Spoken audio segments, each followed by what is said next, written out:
Boa noite a você, querido irmão. Boa noite a você, querido internauta.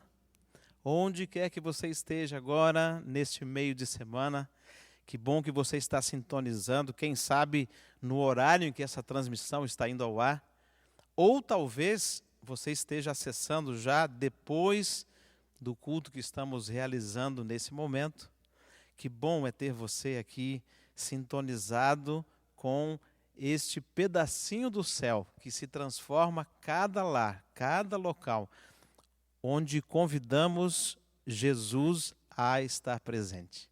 E é assim que nós iniciamos este culto de adoração, no desejo sincero de que você esteja bem, a sua família também esteja bem, e ao cantarmos os louvores, que o seu coração seja elevado aos céus, na atmosfera do céu. Vamos cantar juntos? Louvar o nome do Senhor, dizendo assim: ó, que belo hino o Senhor me deu. Ele dá esse hino todos os dias para mim e para você. Basta que nós queiramos e exercitemos entender que esse hino está presente. Juntos? Eu canto um hino inspirado por Jesus, meu Redentor. Jamais aqui soou com tal fervor este canto de amor. Oh, que belo hino Deus me deu, me pôs no coração docíssima canção. Oh, que belo hino Deus me deu, um hino do divino amor. Cante assim: eu amo a Cristo que foi morto sobre a cruz para me salvar. Jesus um hino em meus lábios pôs, para Deus melhor louvar. Oh, que belo hino Deus me deu, me pôs no coração docíssima canção. Oh, que belo hino Deus me deu, um hino do divino amor. Quando estiver eu lá na glória, vendo os anjos a cantar, um belo hino vou cantar também, lá no meu eterno lar. Cantemos. Oh, que belo hino Deus me deu, me pôs no coração docíssima canção. Oh, que belo hino Deus me deu, um hino do divino amor. Que coisa maravilhosa é nós podermos exercitar este louvor bendito que vem do Senhor para mim e para você. Isso é um presente de Deus. E essa alegria pode transformar a minha e a sua vida numa luz em meio às trevas que toma conta de grande parte desse mundo escuro. Eu e você precisamos, com essa alegria também, nos tornar luzes que iluminam essa escuridão de pecado. O nosso hinário fala, através das palavras do hino 227, que essa luz bendita está à disposição de qualquer um dos filhos de Deus que queira ser portador dessa luz, que é Jesus. Vamos cantar a respeito? 227. Que bendita, que gloriosa luz a minha alma vem encher, mais intensa e bela que a do sol, veio em mim Jesus viver. Luz bendita, luz gloriosa, concedida lá dos altos céus, só o crente goza esta luz que vem de Deus. Sempre canta alegre seu louvor quem possui a luz dos céus, voz afável e celeste paz, dom gracioso só de Deus. Luz bendita, luz gloriosa, concedida concedida lá dos altos céus. Só o crente goza esta luz que vem de Deus. Vida nova em santa retidão tem os crentes em Jesus. Quem de perto segue o Salvador, Ele tem poder e luz. Que cantaremos então? Luz bendita, luz gloriosa, concedida lá dos altos céus. Só o crente goza esta luz que vem de Deus.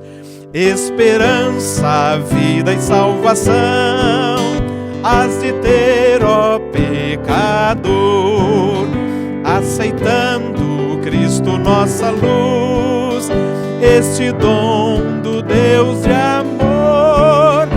Luz bendita, luz gloriosa, concedida lá dos altos céus.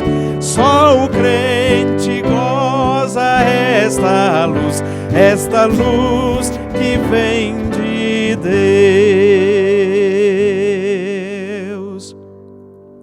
É muito bom eu e você, após cantarmos, louvarmos o Senhor, meditarmos nessa luz bendita, nessa luz gloriosa, essa luz que vem do céu.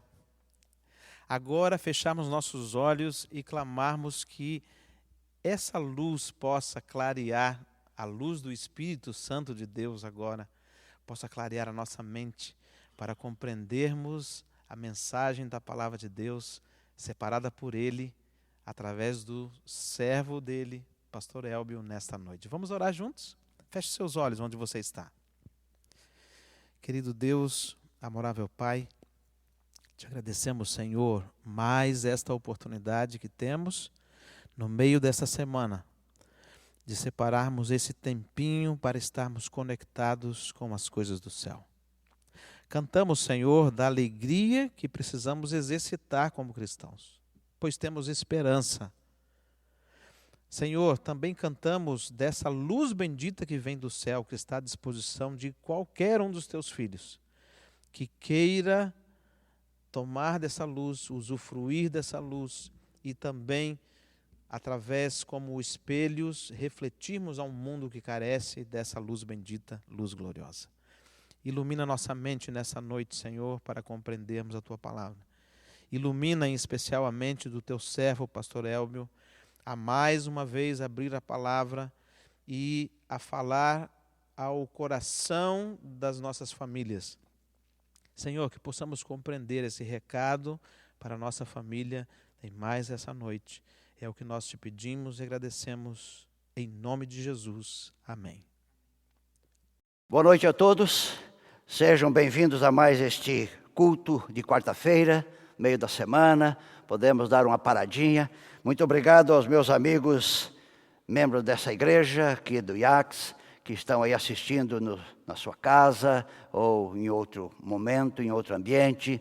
Obrigado também, meus amigos de mais longe. Sei que há pessoas lá do meu ex-distrito de Guarujá que assistem também os cultos aqui transmitidos pelo IACS. Um abraço a todos.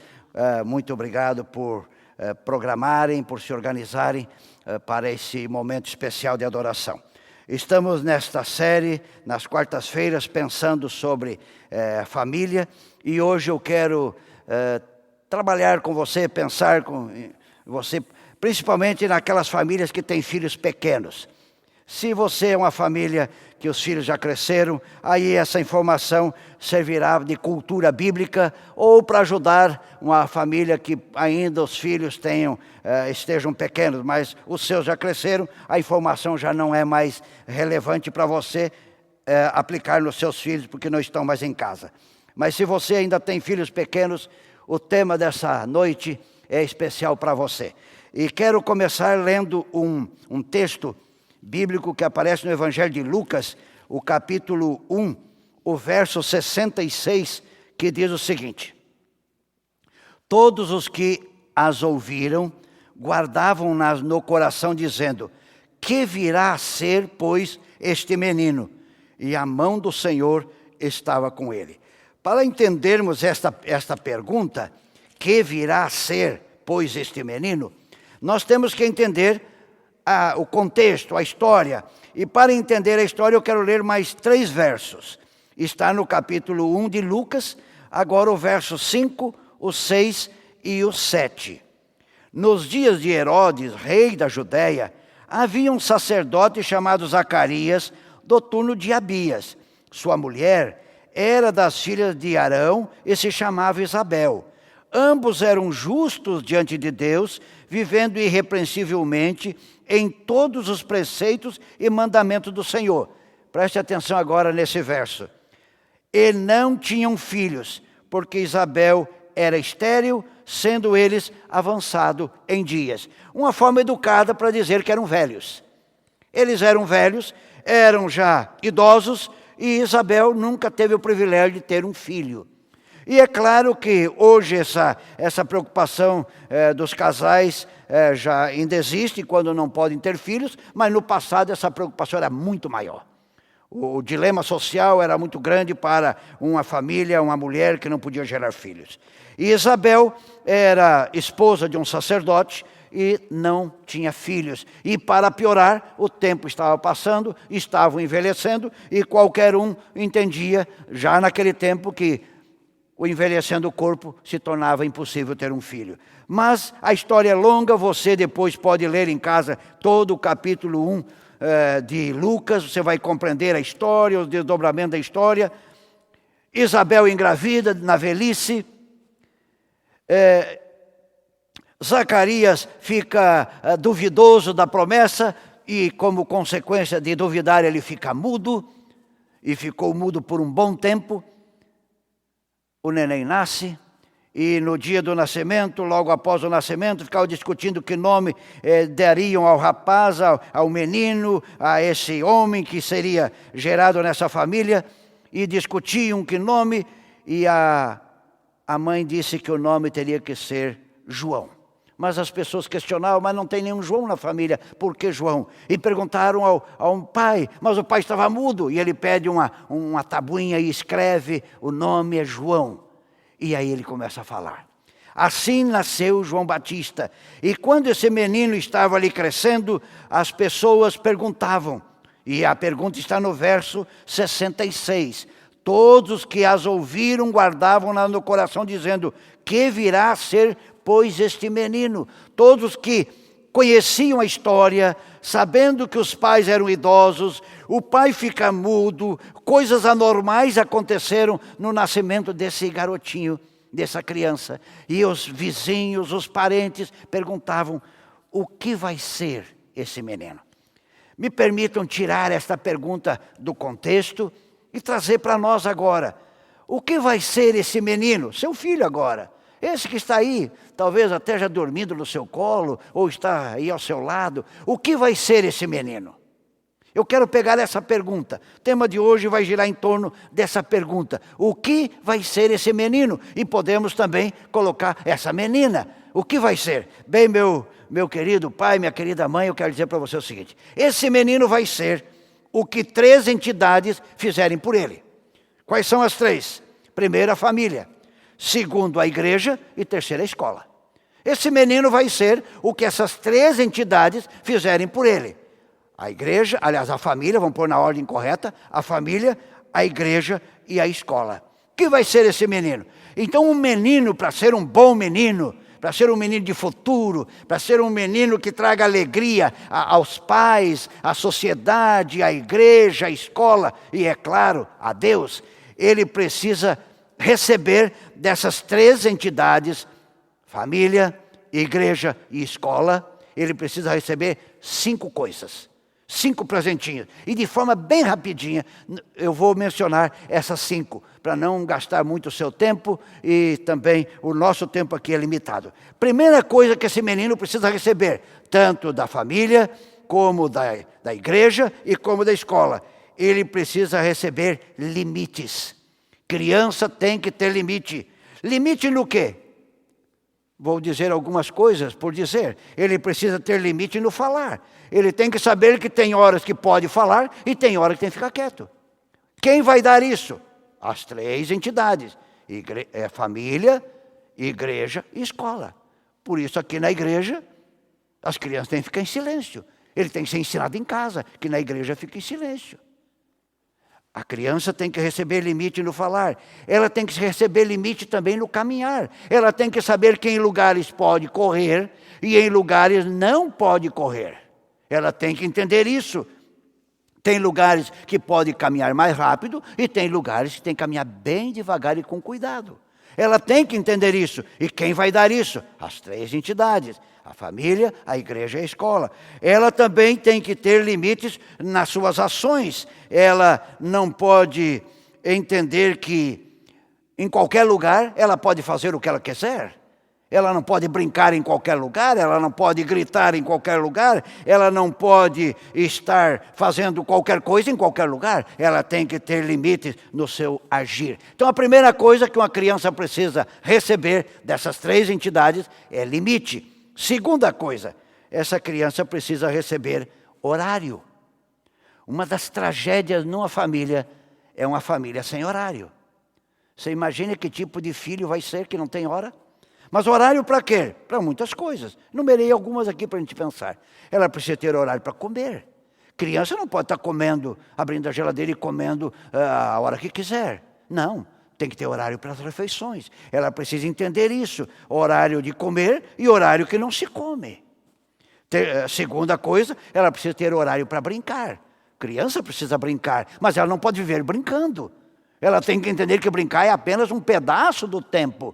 Outros pedaços de tempo é para outras coisas. Mas ela precisa entender que tem que ter horário para brincar.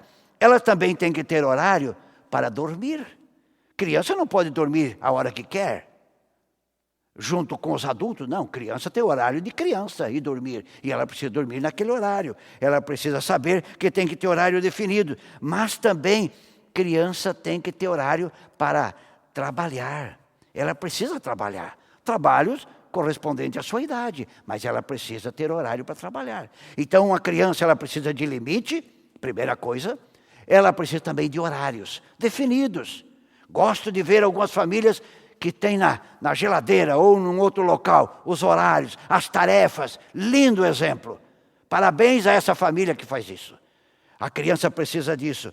Mas a terceira coisa que uma criança precisa receber é exemplo. E este é um grande desafio. Porque hoje nossa sociedade está carente de exemplos. Temos poucos exemplos em todos os níveis. E uma criança precisa de bons exemplos. Exemplo no quê? Na fala. A criança está observando como você fala com a esposa, como você fala com o marido, como você fala com os vizinhos, como você fala com as pessoas em geral. Ela está observando. E ela precisa de um exemplo na fala. Qual o tom de voz que você usa? A criança está observando. Ela precisa de exemplo nisso, o exemplo na fala. Mas ela precisa também de exemplo no agir. Como você reage, como você age quando é contrariado ou contrariada. A criança está de olho. Como você reage quando algo não acontece como deveria acontecer no trânsito e você está dirigindo o seu carro. A criança está de olho. A criança precisa de exemplo. A criança também precisa de exemplo num item muito importante dentro de uma casa, que é a vida devocional. Uma criança precisa ver, ela tem que ver seu pai e sua mãe com a Bíblia na mão, estudando. A criança precisa ver seus pais de joelhos. Ela precisa ter esse exemplo. Muitas famílias estão se ruindo, fracassando. Por quê? Porque a vida devocional da família acabou. A criança precisa ver seus pais adorando o Senhor individualmente, orando. A criança também precisa de exemplo na adoração. Quando você vem à igreja, o que você traz para a igreja? Só o celular? Não, a criança tem que ver você trazendo os materiais de igreja. Mas também quando chegar na igreja, a criança tem que ver uma postura de adoração. Muitas famílias vêm para a igreja, mas a postura não é de adoração. Ela precisa desse exemplo na adoração coletiva. Ela já viu o exemplo na casa, ajoelhados, estudando a Bíblia. Agora ela precisa ver aqui na igreja um ambiente de adoração. Mas também as crianças precisam ver o exemplo de você no trato com seus pais ou com os avós dela. Como é que você trata os seus pais? Você tem ligado para eles com frequência? Você tem ido até a casa deles? Você tem trazido os seus pais à sua casa para uma refeição? Como é que você trata os seus pais? A criança está de olho. E eu quero te avisar que ela vai tratar você igual ou pior do que você está tratando os seus pais. Então fique esperto. Amanhã você vai envelhecer. Quem vai cuidar de você? Os teus filhos. E os teus filhos vão cuidar de você no modelo que você deixou. Então, é o exemplo na maneira como trata os pais. Mas as crianças também precisam, além de limites, além de horário, além de exemplo, as crianças precisam de ensino. E eu quero ler um texto que está em Deuteronômios, o capítulo 6, o verso 7 e a 9, ali fala de uma maneira de ensinar. E hoje, quando se fala em ensino, as pessoas pensam que o ensino é esse da escola. Ele é importante, esse ensino da escola, muito importante. Mas o ensino bíblico aqui é o ensino da família. Hoje tem muitas famílias que estão terceirizando o ensino. A escola, ela está para transmitir conhecimento, mas a educação, o preparo, é a família que dá. É a família que tem que dar. E Deuteronômio capítulo 6, o verso 7 até o 9 diz assim: Tu inculcarás a teus filhos e delas falarás assentado em tua casa, andando pelo caminho, ao deitar-te, ao levantar-te. Também as atarás como sinal na sua mão, e tecerão por frontal entre os olhos, e as escreverás nos umbrais da tua casa e nas tuas portas. Aqui está falando de um modelo de ensino fantástico. Aqui está dizendo que nós temos que ensinar os filhos naquele ensino não programado. Aqui está dizendo que nós temos que ensinar os filhos falar, ensinar, assentado em casa, andando pelo caminho, deitado ou levantando. Ou seja, o ensino é através da vida. Às vezes nós queremos achar que o ensino é só aquele quando paramos, abrimos algum livro e agora vamos estudar. O melhor ensino não é este não. O melhor ensino é aquele que nós ensinamos sem estarmos programados para ensinar. É aqueles que eles vão vendo. Como o pai trata a mãe, como a mãe trata o pai, como tratamos os mais velhos, como tratamos aqueles que vêm pedir alguma coisa em nossa casa, como tratamos os animais, como tratamos a natureza, como nos comportamos na vida como um todo. Aqui está dizendo que nós temos que cuidar do ensino, porque ele acontece 24 horas por dia. E esse é o melhor ensino, o ensino de qualidade. E aqui diz que nós temos que ensinar nossos filhos colocando até um sinal na testa, escrevendo nas portas. Ou seja, a nossa vida tem que ser uma vida de contínuo ensino aos nossos filhos. Nós deveremos estar ensinando continuamente. A família deve ensinar a todo momento e ensinar com o material correto. Com a palavra do Senhor. O melhor material que você tem, meu amigo, para ensinar a tua família é este livro aqui. Ensine com esse livro. Use esse livro para ensinar. E aqui diz que nós devemos escrever nos umbrais das portas. Aqui também diz que nós tínhamos que colocar um sinal na mão. Os judeus usam até hoje ainda tirinhas de couro nas mãos com pequenas inscrições da Bíblia, para dizer para os seus filhos que eles têm que amar esse livro, eles precisam respeitar esse livro. Se quiserem ser um bom cidadão, se quiserem ser um homem de respeito, eles precisam ter paixão por esse livro.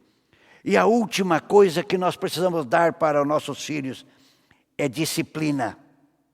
Disciplina. Já mencionei que os filhos precisam ganhar da família, da igreja e da escola limites, horário, exemplo, ensino e o último agora, disciplina. Então eu tenho uma pergunta a te fazer. Seu filho voltou da escola e voltou com uma caneta ou um lápis ou uma borracha ou qualquer outra coisa que não é dele. E ele está ali fazendo as suas atividades na cozinha ou qualquer outro lugar e você passa e ele está ali com aquele objeto que você não comprou para ele. Você vê o objeto, ele viu que você viu o objeto, mas você não falou nada. O que você falou com ele com essa, ou para ele com essa atitude? O que você disse para ele com essa sua postura? Você disse mais ou menos assim: meu filho, o mundo é dos espertos. Hoje é um lápis, amanhã é um carro, e depois de amanhã é o Banco Central. É assim que os ladrões começam, roubando pequenas coisas. Meu querido, a disciplina é o ensino. Disciplina aqui não é sentido de castigo apenas, castigo físico. A disciplina é ensinar. Você viu alguma coisa errada, você tem que parar. Para tudo e trata daquilo ali. Como você reage quando o seu filho tem um comportamento não correto na igreja ou na escola, e a escola manda um recadinho para você? Como é que você reage? Pais e filhos, ou melhor, pai, filho é para ser disciplinado. E a palavra disciplina, como já disse, não significa apenas castigo físico, mas a palavra disciplina significa ensino. Nós precisamos ensinar. Os pais têm o dever de ensinar os seus filhos, usando todos os meios possíveis, todos os meios e recursos que temos para ensinar nossos filhos como se forma um bom cidadão, como se forma um bom caráter. Você não pode, meu querido pai, minha querida mãe, você não pode ver algo errado, ver alguma coisa errada e silenciar. Você não pode ver seu filho dizer uma palavra suja, ou um palavrão, ou uma palavra que não está correta, e você fazer de conta que eu não ouviu. Não, você tem que parar tudo. E agora é a hora da disciplina, ou seja, é a hora do ensino. Chama o filho, senta com ele, explica por que não pode dizer aquela palavra, por que nós cristãos não usamos tais expressões, por que nós não falamos isto ou não falamos aquilo. Essa é a disciplina, essa é a disciplina. Portanto, quem quer ter um filho tem que ser um disciplinador 24 horas por dia. Porque essa escola, a escola do lar, não tira férias. E nem tem hora extra. 24 horas por dia temos que estar ensinando os nossos filhos. Voltemos à pergunta para concluir. O que será esse menino? Bem, esse menino ou essa menina será o que você pai, você mãe, fizer por ela. Se de fato os pais querem que esse menino seja uma grande bênção, dê para ele 5 coisas. Dê limites, dê horário, dê exemplo, dê ensino e dê disciplina. E qual é o papel da escola e da igreja? Bem, o papel da escola é transmitir conhecimento e auxiliar os pais nesse processo de preparo dessa criança para a sociedade. O papel da igreja é ser um apoio à família e ajudar a preparar essa criança para o reino de Deus. É simples, mas quem é que tem o dever maior diante de Deus com essa criança? É você pai e é você mãe. A igreja e a escola estão aqui para apoiá-los nesse processo. Mas eu quero terminar dizendo uma coisa muito triste. Hoje nós estamos com muita dificuldade. As escolas, os professores perderam a autoridade, porque há um discurso moderno que diz que o aluno é a prioridade. O aluno é a figura principal. E ele, como figura principal, colocou direção e professores em segundo plano. Está errado essa postura. está errado para a formação desta criança. Ele não é a figura principal, não. É um conjunto. Todos ali têm o seu papel principal. Todos ali têm suas funções nobres. A função de ensinar é nobre. A função de aprender é nobre. Não tem nenhum maior do que o outro. A sociedade hoje está colocando a criança num lugar que ela não pode estar. Ela não deve estar. Não vai fazer bem para ela no futuro. Há muitos defensores da pedagogia moderna que dizem que essa escola existe em função dos alunos. Tá bom? Deixa os alunos aqui e manda os professores para casa. E aí sobra o quê? Está errado. A escola existe porque é um todo. Administradores, professores e alunos formam um conjunto de ensino. Este conjunto que é o importante. Este conjunto que deve ser valorizado e não uma parte apenas, porque daí nós estamos construindo uma criança desajustada. A escola está com problema. A família não consegue, muitas delas, mais trabalhar com seus filhos. Estão terceirizando a educação. E a igreja está conseguindo fazer bem pouco pelas nossas crianças. Mas quero agora ampliar a ideia e dizer que com tristeza tem uma escola que está funcionando muito bem. É a escola da rua. A escola da rua continua formando muitas crianças. E hoje a família não tem mais tempo para os filhos. A escola, os professores perderam a autoridade. As igrejas, as crianças já não vão mais. Mas a escola da rua está funcionando 24 horas por dia. Meu querido, o que vai ser este menino, o que vai ser essa menina? Vai ser aquilo que você como pai, você como mãe, der para ele. A igreja e a escola estarão aqui para te ajudar. Estão aqui para te apoiar. O meu desejo é que a sua família seja uma vencedora. E você, pela graça de Deus, dê estas 5 coisas que os filhos mais precisam. Eles precisam de limites, eles precisam de horário, eles precisam de exemplo, eles precisam de ensino e eles precisam de disciplina. Que Deus te abençoe nessa grande tarefa. Que Deus te abençoe nessa nobre missão. E que pela graça do Senhor, você consiga preparar bons cidadãos para o reino dos céus. E para esta terra, com o auxílio da escola e com o auxílio da igreja, você tem uma família vencedora. Que Deus te abençoe. Após termos ouvido mais esta mensagem nesta noite, fica em nosso coração aquele desejo de que o Senhor realize as transformações que nós não podemos fazer. Assim como fez na vida daqueles seus servos no passado. Que faça na nossa vida também, que ela seja transformada numa canção linda, que todos queiram aprender a cantar. Vamos cantar? 477, Canção da Vida. Solte a sua voz. Louve ao Senhor.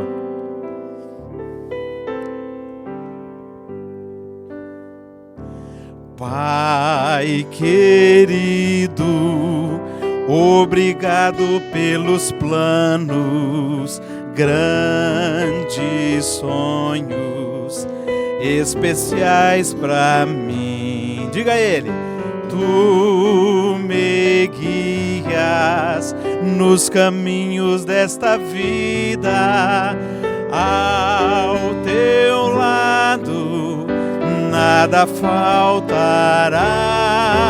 Declare: eu te amo mais que tudo, quando forte, quando fraco, ao meu lado estás. Agradeço, Pai querido, por ligar a nossa vida num só coração. Pai querido, obrigado pelos planos, grandes sonhos, especiais para mim. Tu me guias nos caminhos desta vida, ao teu lado nada faltará. Declare: eu te amo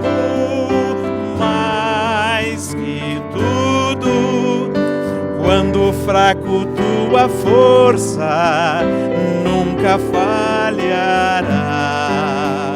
Por tua graça, Pai, imploro transformar a minha vida em uma canção.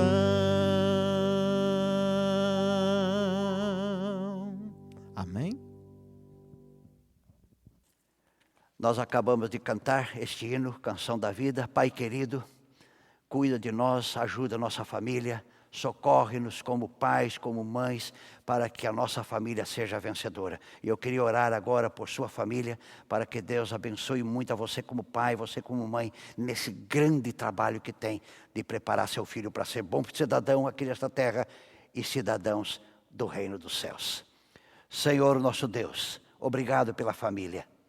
Obrigado por esses pais, por esse pai, por essa mãe, que estão preocupados, estão aí querendo fazer o seu melhor.